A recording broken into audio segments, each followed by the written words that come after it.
ตอนนี้กับพาทุกคนมาบ้านกุดแคนเมืองอัศพรแกวงสวรรณเขตมาดินนำน้องพี่ดาวะมะลิน้องมาลีเด้อนี่ น้องมารีพร ตอนค่ำๆแบบนี้มาเบิ่งวิถีชีวิตของน้องว่าน้องละเฮ็ดพี่เลยแน่ ต่างแท้กับสาวเผาบลู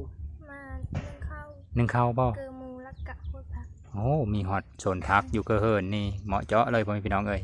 สงค่ำๆมานี่มาแล้วก็พอดีได้เบิ่งวิถีชีวิตสงไกลค่ำๆนี่ละสาวมาลีนะยังเห็นอยู่บ่ แจ้งนี่ อ้อแล้ว อ้อแต่เฮิงบ่ หานี่ อ้อได้2 ปีนะคะ3 เดือนแล้ว อ้อมอเลยวะ จบม .4 แล้วก็อ้อ เด็กคน อ๋อ ก็ได้ไปต่อม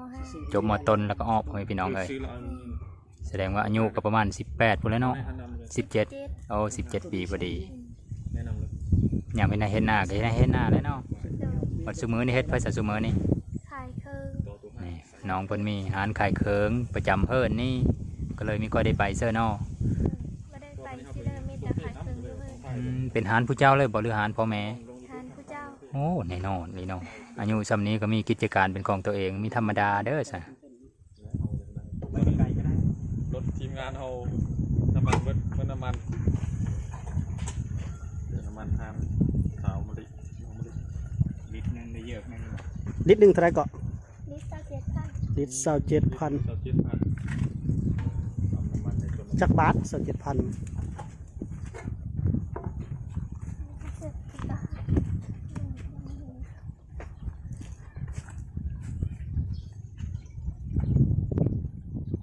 ลิตรหนึ่ง27,000นะครับทุกคนบ้านยังก่อนเนี่ยครับบ้านกุดแคน 50 บาท ประมาณ50 บาท แปลงสวรรค์ในเขต ลิตรหนึ่ง50 บาทเฮ้ยตามชนบทนะ ร้อย จะได้ว่า 27 สับเจ๊ มื้อหนึงได้ขายจักลิตรล่ะ เจ้าอันนี้ก็ตามแต่บางมื้อ สาวบุไทยหลายเด้ น้องมะลิก็นะฮักแถมยังสลาดอีกได้จนมีกิจการเป็นของตัวเองร้านค้าน้อยๆประจำหมู่บ้านขายมาแตงโมอีกโอ้ มันอยู่กับ เฮ็ดอยู่เฮ็ดกิน น้องปฏิภาเบิ่งเฮินเพิ่น เพราะว่ายามฝนตกแล้วมันกินพวกเนี้ยบางคนเนี่ย เฮินไฟอยู่เช่แล้วบัดนี้ เพิ่นไปเดี๋ยวนี้เฮ็ดกินญี่ปุ่น โอ้ยต้องปุดละ แต่ถ้ายามฝนเข้ามาเฮ็ดอยู่ในนี่ โอ้ช่วงนี้หน้าแรงเนาะบ่มีคนเด้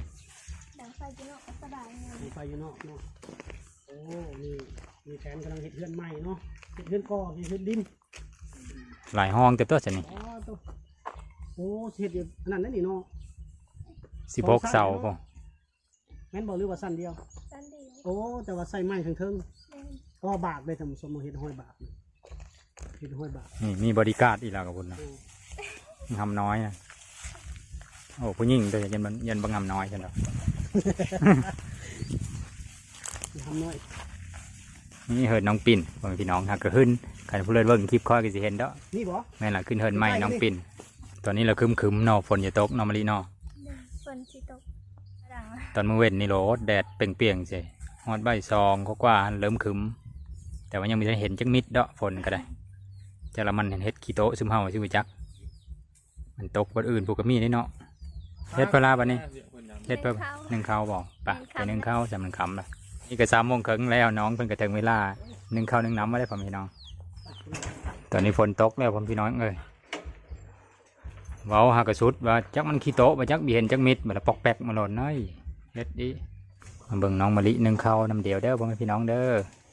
อยู่บ้านกุดแคนเมืองอัศพรแขวงสวรรณเขตพี่ละ เราก็บริหาร ฟืนโดนใหญ่เลยจ้ะ เอาฟืนไปนึ่งข้าวบนนี่แหละ แม่น น้องมาเลยก็มาฟืนไปนึ่งข้าวไปนึ่งมือเนาะ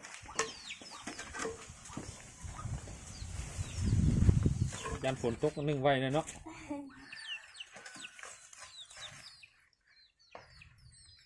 ฝนก็สิตกลงเอาก็ได้ทายกับมื้ออื่นแล้วมื้อนี้เอากับเด้อใช่ อุ่นข้าวเย็นซื่อๆบ่ละ แม่นบ่ได้มาเข้าเขาเย็นหลายมื้อ ข้าวเย็นเรือลายเนาะมาเข้าลายบ่วานเนี่ย มื้อเช้านี้ เช้านี้ หลาย มาเข้าลาย หรือว่าอาหารบ่แซ่บบ่เข้าเลอลาย หรือว่าคนน้อยบ่ คนน้อยคนกิน3 คน โอ้กันสั่นจะเฮา ตอนง่ายก็กินแต่กับแม่2 คนพอบ่อยู่ กันสั่นมือแรงใช่ไหมก็บ่ได้มื้ออะไรกินอยู่ โถ่ นำกันเลย อยู่ที่ข้าว จะได้ กัน มันจะได้กินแซ่บเนาะ ซื้อไก่ให้น้องต้มหน่อยได้บ่ โอ้คะแนนมันแล้วต้มไก่เนาะ เป็นอยู่บ่ต้มไก่ละเป็นอยู่เนาะต้มคนเด้เป็นบ่ บ่เป็น อ๋อต้ม กันต้มอ้ายนี่บ่เปื่อยเด้อต้มอ้ายมีแต่ซุปอย่างเดียว เท่าละต้มยังยาก ทางยากบ่ แซวน้องลิ้นเนาะน้องมะลิสาบันกุดแค้นเมืองอัศพรไกลสวรรณเขตเนาะอุ่นเข้าเย็นภาษาลาวเขาเอิ้นอุ่นเด้อถ้าเข้ามาแล้วมานึ่งเลยเจอเอิ้นว่านึ่งเข้าอันนี้เอิ้นว่าอุ่น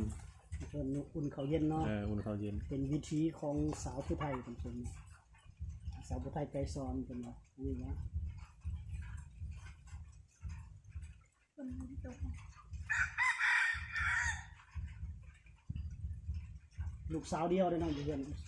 สาวหล่าเนาะ ลา สาวล่าได้น้องมะลิ เอ้ยก็มี เรื่อย มี นี้ เอ้ยผู้หนึง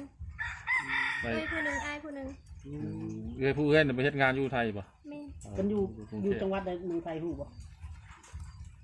อันนี้ก็บ่ฮู้และดื่มแบบ อยู่กองเทพคุณบอก แต่อะไรอันไปเฮ็ดงานศูนย์น่ะดิ สวนทุเรียนป่ะ แม่ ถ้างานสวนน่าจะเป็นระยองกับจันทร์ จันทบุรีคันงานสวนทุเรียน แม่ไรจันทร์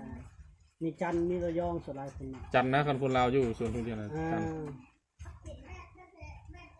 อยู่จันทร์เนี่ยระยองหิสันจันทร์หิยาวเป็นไง มีมันหน่อยตัวมีมัน หิได้ฟังแล้วมันนั่นเลยสระอีได้อ 12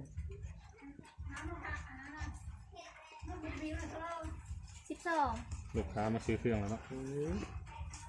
มันมีร้านขายเครื่องเป็นของตัวเองไงน้องคนนี้ ฝนก็ปอกแปกอยู่ คนเริ่มโตบ้าง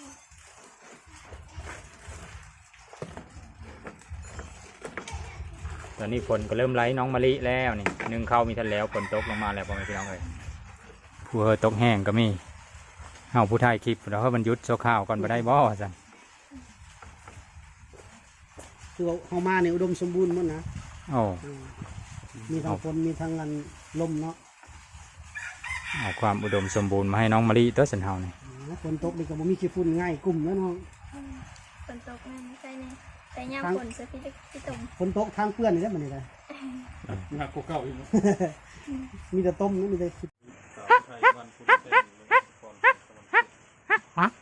ขาเย็นเนาะ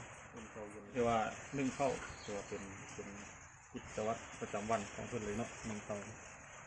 เตาแรงนึ่งข้าว เยอะ เฮ็ดกินได้ซะเพิ่อเป็นผู้เฮ็ด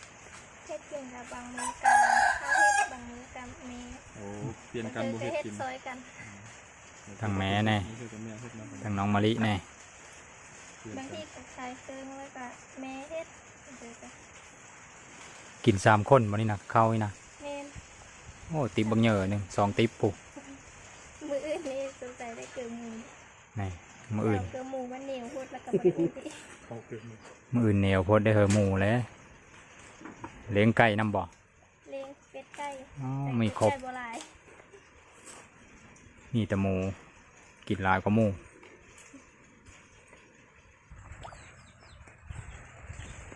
น้องน้อยนี่ชอบเอาไปชีวิตสาวในชนบทลาวครับ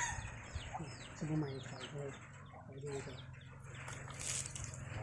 หอมแล้วจ้ะหอมแล้ว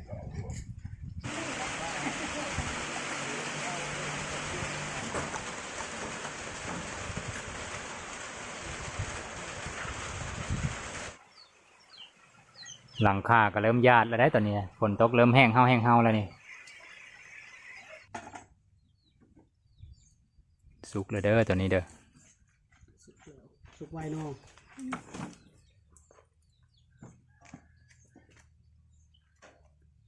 ทอข้าวเย็นแล้วนี้แล้วมันสุกไว้ทอข้าวเย็น อุ่นข้าวเย็น เขาใหม่เนาะ ประมาณ15 นาที เป็นไว้ มื้อแรกนี่กินข้าว2 คนกับแม่บ่2 คนเนาะโอ้สิหมดอยู่บ่ติบ1นี่ฮะ2 คน จะพอสิกินอยู่วันบนเฮดเวทกินบนนั้นเลย กันสั่นแล้ว บาง ทีม ที งาน ก็พอก ะว่าเรือหลายนี่สิอยู่กินแรง ที นำ มงานจะอยู่กินแรงเลย อยู่ได้ก็ได้ บริยุทธ์ โอ๊ย มันอยู่เลยอยู่กินเขาอยู่เลยบ่ได้แล้วพอจะให้นะมีอายก็ให้อีกอยู่เลยโอ้บ่ได้แล้ว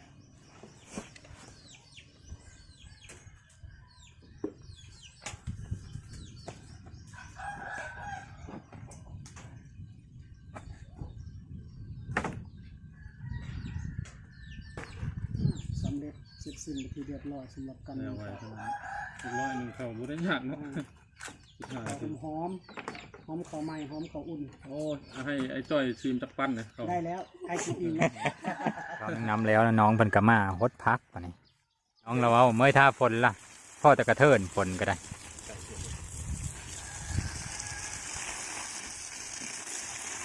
ฮดมื้อนึงจากเธอนี่นะ โคตรแต่ตอนแรก ตอนแรกมื้อละเธอเด้อ ถ้าโคตรตอนเช้าแล้วกับบริโภคตอนแรก มื้อละเธอ เฟซีอยากเบิ่งอันน้องเป็นเอาไปมาเบิ่งใกล้ๆเนาะ งามดำหน้ากินข้าวหนาได้ไหม สงกรารเด้อสิมาลินนำเด้อสงกรารสิมันสิมาลินสงกรารนี่สิแหละได้แต่ มาเลย บ่ได้หมูตัวมัดอยู่ บ่ได้กินเนาะ กิน เพราะว่าสงกรารนี่เพิ่นแห่เก็บดอกไม้เนาะเขตนี่เนาะเพิ่นนี่ก็ไปเก็ แห่ บด ต้ อน กไม้ แห่ต้นดอกไม้ เห็ดต้นดอกไม้นำต้นดอกไม้ดีแล้วก็เป็นภาคใต้ เก็บภาษาประเพณี มาเบิ่งแล้วเนาะ ชาวผู้ไทยนี่ บุญบังไฟก็หลายได้อเขาว่าแถวนี้ บุญไฟปีนี้จะไม่มีบนอะไรอยู่บ้าน แต่บ้านอื่น ไปลินบ้านน้องเดินเนาะไปลินบ้านน้องเดินเนาะบ้านน้องเดิน ขายนะคะคือผู้หลายคนนี้ เฮ็ดส้มพักหลาย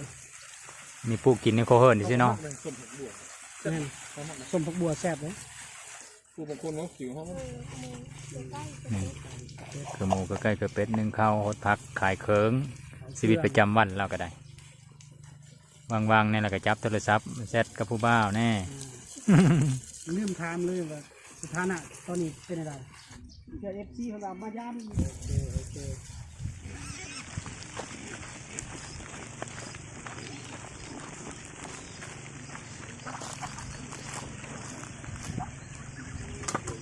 ตะปูล่ะเป็ดเนี่ยฝังมืดตะปู แปดตัว ตะปูทั้งนั้น เป็ด8 โตวทั้งเป็ดทั้งไก่ ใช่ในโบมาค่ะ อะไรก็ ไก่บ่มา โบมาใช่ มาแต่เป็ด บนโต๊ะเราย่านได้ไก่ มันยังตะเว้นโพดบ่